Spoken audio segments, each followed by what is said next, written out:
Good evening from Yummy B TV. Wishing you all well today. Sending loads of love as usual.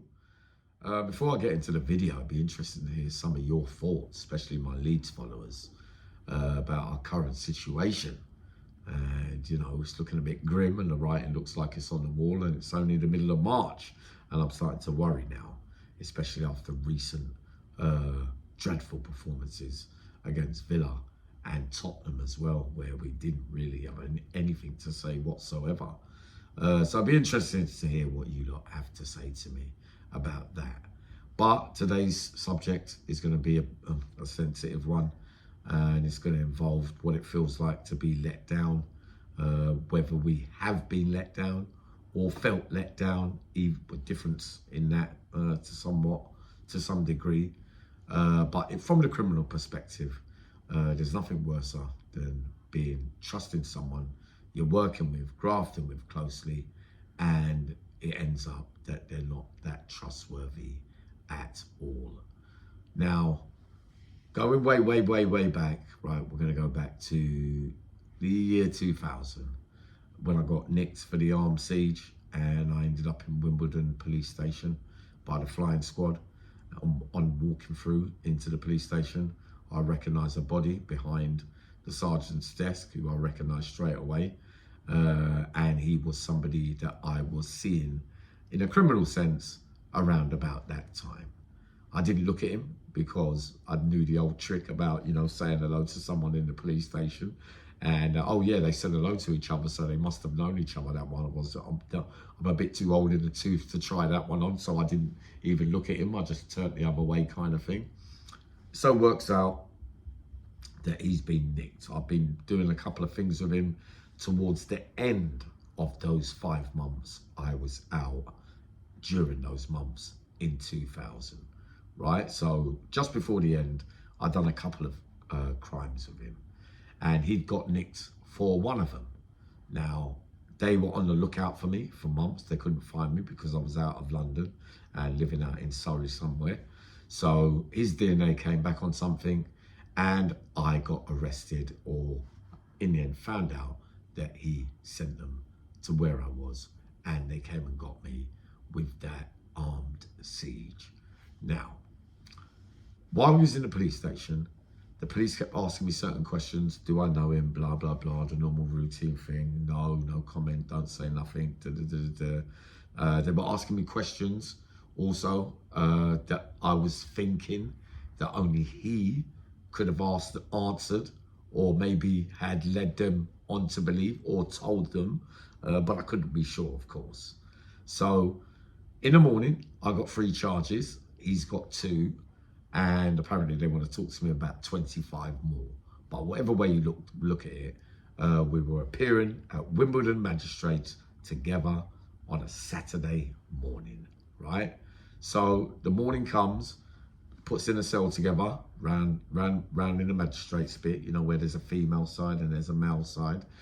We got a chance to be in a cell together, like they used to do sometimes down there in them courts. So I asked him, I said to him, you haven't said anything in your interview or to the police, have you? No, Yami, definitely not. I would never do that. I'm not silly like that. I'm an old villain. I know the score, blah, blah, blah, blah. I said, okay, cool. During those days, you had to wait something like 4 to 6 weeks before you were given your bundle of committal papers, which gives you all the interview notes, the question and answers, and the evidence, the IDs, the DNAs, what supposedly they might have in those paperwork. You get that little bundle that tells you about your case before you get to Crown Court. 6 weeks at Magistrates Court before you're committed to the Crown Court, you get a brief glimpse of what to expect by way of the prosecution's case, and of course your case as well, your defence case, before you reach trial or before you get to Crown Court, depending on what you're going to plead when you get there. So we got remanded into custody because you're not going to get bail for armed robbery. So we're in the van going to Wandsworth first, right? And I said to him, again, you sure you ain't said anything? Because my solicitor was asking me a couple of things. And I started to worry a little bit. He said, no, definitely, I'll show you, wait, the committal papers, blah, blah, blah, blah, blah. 6 weeks' time takes for the committal papers. So on getting to Wandsworth, I said, all right, let's bang up together and wait till we go to Wimbledon Magistrates and get committed and see from there what happens, because I wanted to keep my eye on him. And during this time, I was getting visits and I was up to no good, and I was getting a lot of drugs at that stage as well, right? Into Wandsworth, if you get what I mean. So we're behind the door one day, me and him, and where my cell was a bit hot because there was a lot of activity there. One morning about 7 o'clock, there we could hear the keys and the door busted open. I was a bit on edge that morning because you're always aware when you got things around you, if you've been there or if you haven't. That's how you feel when you've got contraband around you that you shouldn't have, because you're always on the lookout that they might come and catch you with it, whether it's mobile phones or drugs or whatever. So the doors crash, bang, the door's open. I've jumped straight out of bed and I've gone straight into the recess part of the cell.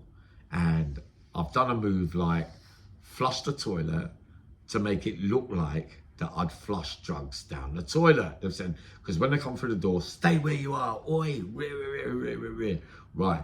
But I flushed the toilet, but I didn't flush the drugs. So there was a few little bits and bobs, but I dropped them down by the side of the toilet.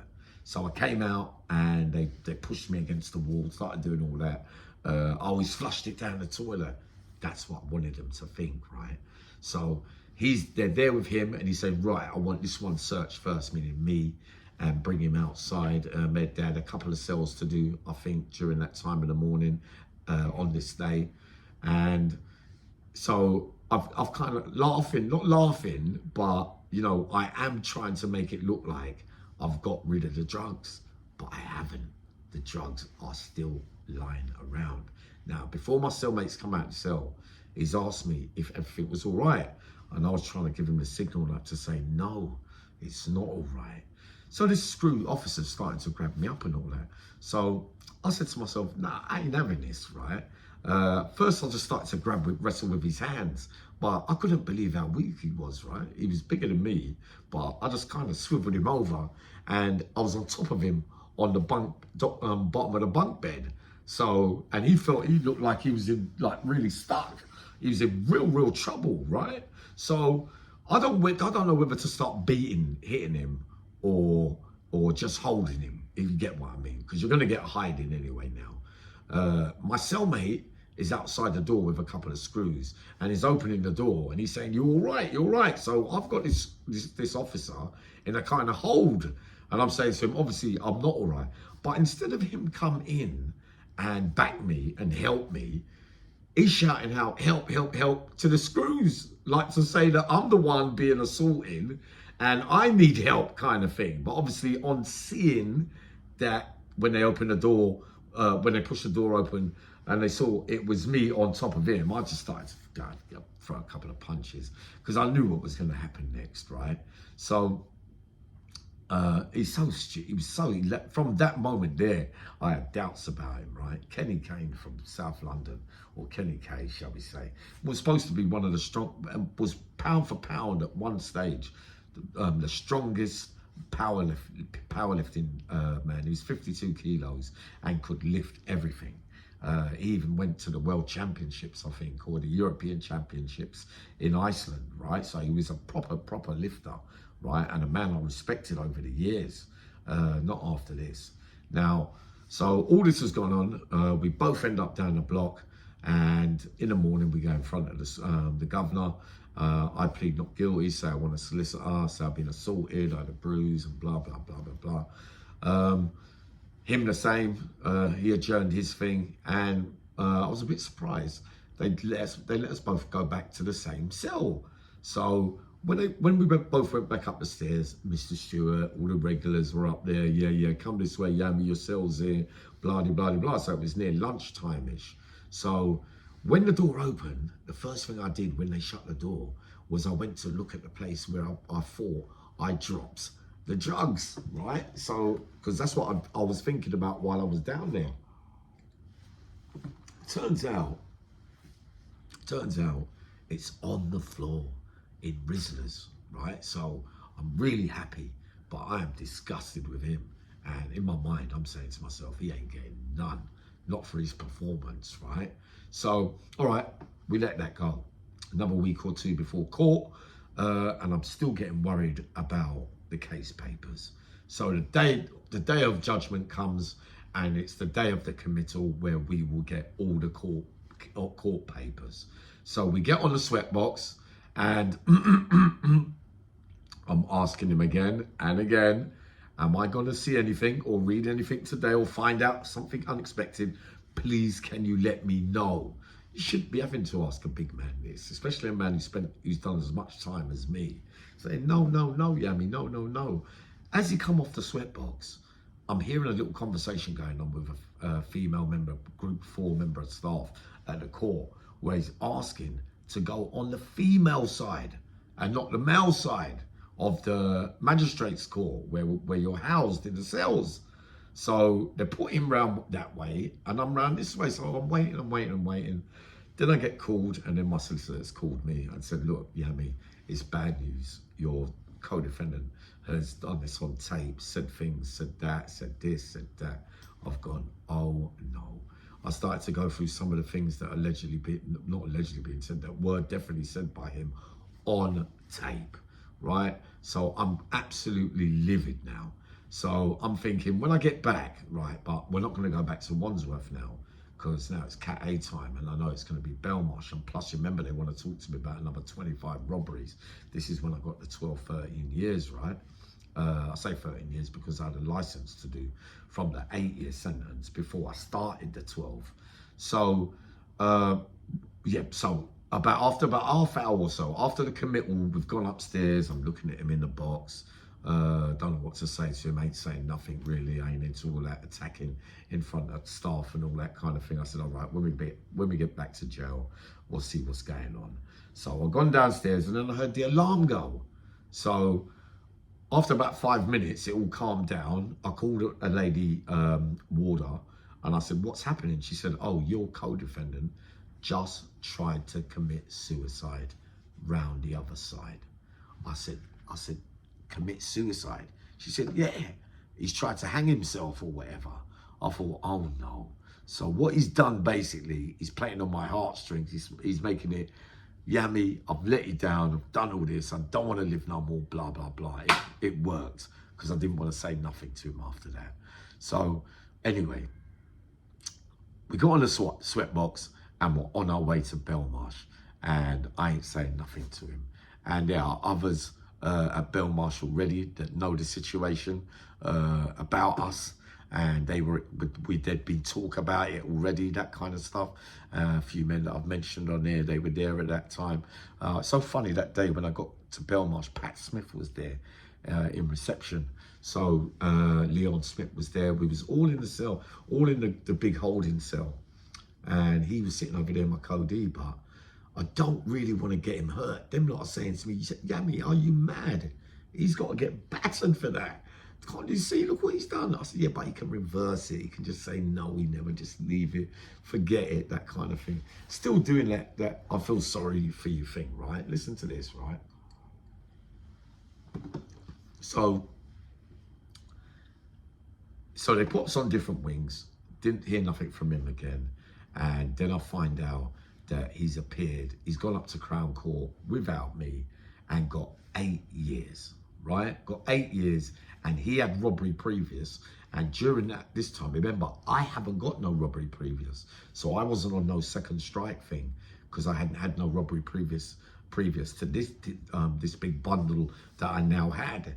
So I never really got to see him after that. But what they did, they done a sneaky one and got him sentenced without me being there, when really he should be with me until wait for the outcome of my case, and until they find out if I get guilty or go guilty or whatever. We're supposed to get sentenced the same day. Well, you're meant to. That's how it used to run when we was younger. But he got sentenced without me. So Months go by, I don't see him again. Never seen him again since. And I go up to court. My barrister tells this, the lady judge, Miss Perlman, her name was, I was in court 3 at the Old Bailey. And I thought she was all right. She was a standing judge. She only came in for the day. And she come up, the solicitor said, yeah, but Kenny, blah, blah, blah, has got previous for robberies. Why is it that I'm being held as like kind of the ringleader kind of thing in the case between us? When, you know, there's a difference in our history with violence and things, even though I've got, you know, a couple of things. His ones were much worse than mine. They said no, because I did robberies before I met him during that run, and I did one more after I did. So I'd been on a longer run than him committing crime while I was out. So they gave me 3-4 years extra to what he's got. And I never ever saw him again, but I got let down. And that wasn't the only time I ever got let down. You remember I told you about the time. That's why I say never trust it, no matter who it is, what they say, whether they've got your back or I'll have you, I'll be there on the big day. You remember I told you, and I know one of you, I don't want to say too much today, but one of you asked me to remind, one of you asked if I could remind the story about the Preston one, when I got sent out, when I got stabbed up in Swellside, and I ended up in Preston, and I'd done a dodgy move to someone with a parcel of drugs. And this Cockney geezer said, yeah, we'll go on exercise in the morning and I've got your back. It's going to be on you, because I've already done the move and I've already got the parcel and it's only me and him there. And he was saying to me, don't worry, I've got your back. I'll be out there with you in the morning. So I've got the duffer coat on, getting ready to go on the yard. So when the door was shutting, I said, all right, then I'll see you on the yard, like kind of thing. So as I went out onto the yard, I saw the gate shut. The screws just locked the door and left no one out there. And I never saw this geezer come out there, and the whole yard rushed me. And that's when I played dead. That was the time when I told you I had the black eye, bruised, fat lip, but I was pretending because everybody was kicking me and all that kind of stuff. But I was trying to make it look like that I was dead. So I didn't end up quite that badly hurt. If anything, I only had a couple of bruises, and I still had the parcel. But again, those that promise and say, they're trustworthy, I'm with you, I got you. I learned this a long, long time ago, even before these things happened to me. Just don't take people at face value, trust me. I'm going to try and come up again tonight to give you something even better. Sending a good love. Sending loads of love to you. Have a good day.